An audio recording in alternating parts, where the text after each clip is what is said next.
Path of Exile is a free dungeon crawling indie MMO that is really similar to Diablo. It borrows so many elements from it that they might as well add a sign under the name saying not Diablo just for clarification. After playing Path of Exile, I have pretty mixed feelings about it. You could say a love-hate relationship with it. When I first played it, I was bored out of my mind and I hated the game, but a friend of mine suggested me to give it one more chance, so I did. It didn't surprise me that once again I found it boring, but I decided to play it a bit longer just so I gather enough information so I can review it, and I'm glad I did.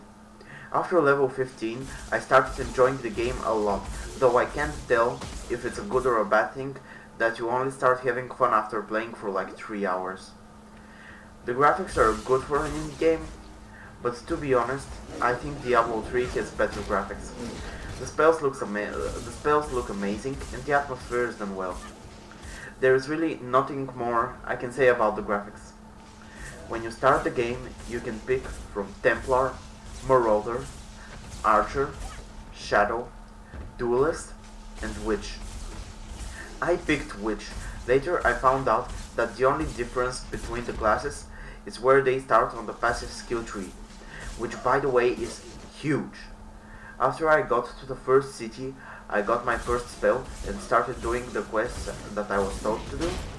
At first I was getting lost all the time, but then I found out that you can bring a map up by pressing tab and everything got easier once I found that out.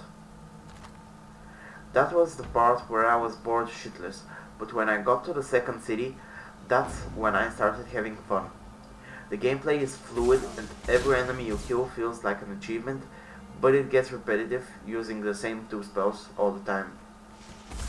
Overall, the game is put together nicely and I will play it for a long time after uploading this review, so I need to give it a positive score. Path of Exile gets a 7 out of 10 from me.